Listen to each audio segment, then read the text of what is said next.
Have you ever heard of a single government policy so powerful it could literally erase kingdoms from the map?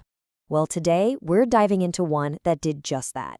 It redrew the map of India and lit the fuse on one of the biggest rebellions in colonial history. Let's get right into it. So, how did this happen? At the center of it all is one man, Lord Dalhousie, the Governor General of India. We're going to break down how his aggressive enforcement of a single rule allowed the British to just absorb Indian kingdoms one by one, and how it all led to a massive, violent revolt.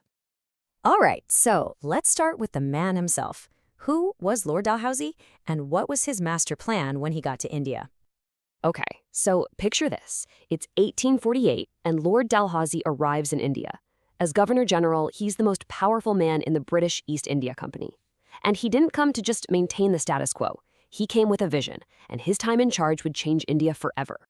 Dalhousie's ambition was crystal clear: expand direct British rule, period. And his strategy was, let's just say, not subtle. He waged wars to take over huge territories like Punjab and Lower Burma. But his real secret weapon, his most effective tool, was a policy that let him swallow up independent Indian states without firing a single shot.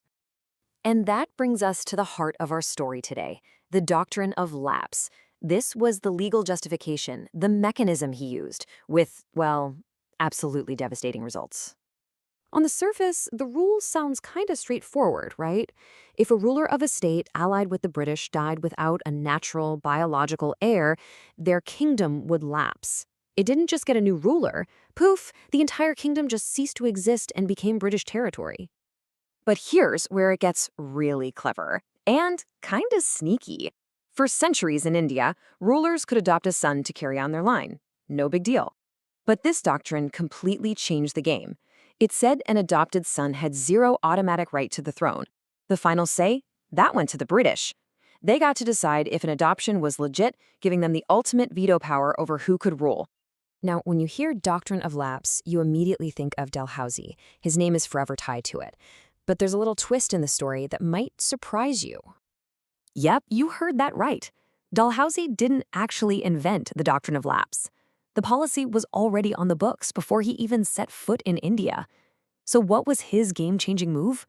He just decided to enforce it more strictly and more systematically than anyone had ever dared to before. He essentially took a dusty old rule and turned it into a weapon for building an empire. So what did this super strict enforcement actually look like for the people and kingdoms of India? Well, the results were swift and honestly pretty dramatic. The pace was just staggering. It was like watching dominoes fall one after another.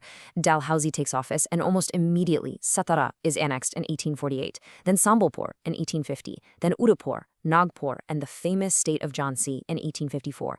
In just a handful of years, entire long-standing kingdoms were just gone. And get this, they weren't just using the doctrine of lapse. In 1856, they took over the huge, wealthy state of Awadh. And the reason this time? Not a lack of an heir, but alleged misgovernment. This just proved that the British were willing to use pretty much any excuse they could find to grab more land.